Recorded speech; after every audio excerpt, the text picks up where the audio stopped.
मेरा बच्चा मेरी जुड़वा बहन की पति जैसा क्यों लगता था। ये राज जब सामने आया तो मैं और मेरी बहन सुधा, हम दोनों जुड़वा हैं। वो मुझसे सिर्फ 2 मिनट ही बड़ी है।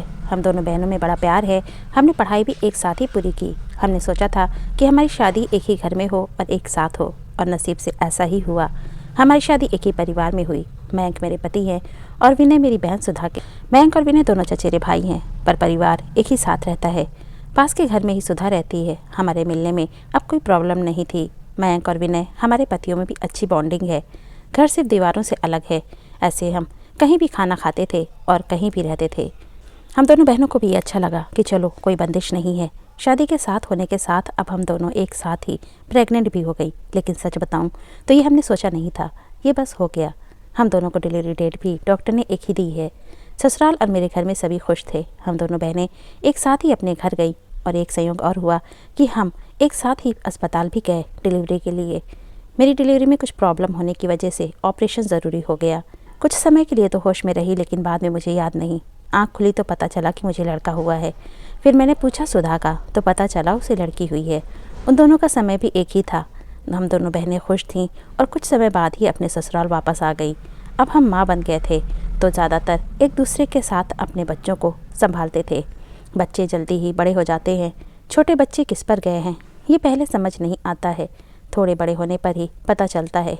लेकिन जैसे जैसे मेरा बेटा बड़ा हो रहा था, वो ना मुझ पर ना अपने पिता मयंक जैसा था, बल्कि वो तो मेरी बहन के पति विनय जैसा लगने लगा था। पहले मुझे लगा कि ये मुझे ही लग रहा है, लेकिन ऐसा बाहर वाले भी कहने लगे थे। वो मेरे साथ जाता तब जो मिलता यही कहता ये विनय का है। फिर मैं मना करती, नहीं ये मेरा और मयंक का है। सुधा की लड़की बिल्कुल सुधा की तरह ही दिखती थी, लेकिन मेरा बच्चा उसके पति जैसा क्यों लगने लगा, ये बात मुझे समझ नहीं आई। मेरे पति को एक बार मैंने ऐसे ही उनसे मजाक में कहा कि ये तो विनय जैसे लगने लगा। वो गुस्सा हो गए, कहने लगे पागल हो, ऐसे कुछ भी मत बोला करो। मेरी मजाक में कही बात पर वो इस तरह गुस्सा हो जाएंगे मुझे पता नहीं था, लेकिन ऐसा वो पहली बार ही हुए हैं। अब मेरे मन में कई सवाल मंडराने लगे कि मेरे साथ हो क्या रहा है। मेरी बहन और बाकी सभी को मैंने कुछ नहीं कहा, लेकिन क्या सबको दिखाई नहीं पड़ रहा था।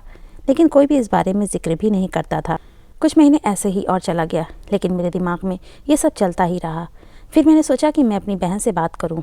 मैंने उससे डायरेक्ट नहीं पूछा, क्योंकि हो सकता है कि वो गलत तरीके से ले ले, और मैं नहीं चाहती थी कि मेरी वजह से उसके और विनय में कुछ तनाव पैदा हो। मैंने ऐसे ही उससे ही मजाक में कहा कि ये तो धीरे धीरे अपने चाचा जैसे लगने लगा, और लगेगा भी, एक ही परिवार के तो हैं। वो थोड़ा सा मुस्कुराई।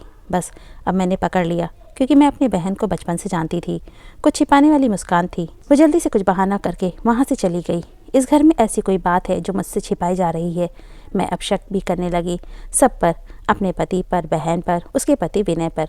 मैं कुछ बहाना करके बिना बताए अपने घर मायके गई। सुधा को नहीं बताया। मेरी माँ से जाकर मैंने कहा कि मुझे पता नहीं क्या हो रहा है, मैं पागल हो गई हूँ, कुछ भी उल्टा सीधा सोच रही हूँ। थोड़े दिन यहाँ रहती हूँ, शायद दिमाग शांत हो जाए।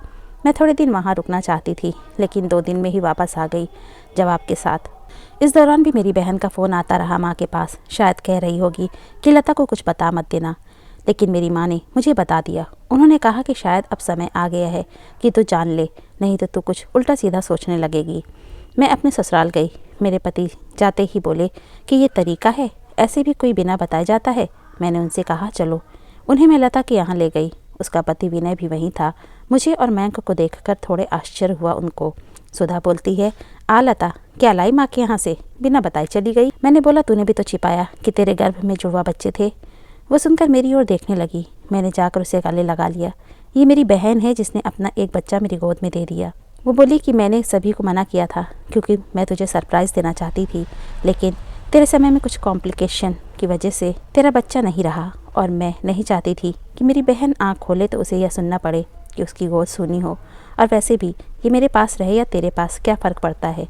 मेरी बहना को गले लगाकर मैं बहुत रोई। उसकी जगह मैं होती तो शायद नहीं कर पाती, लेकिन उसका दिल तो बहुत बड़ा निकला, साथ ही उसके पति विनय का। मेरे पति भी मुझे खुश देखना चाहते थे, इसलिए वो भी चुप रहे।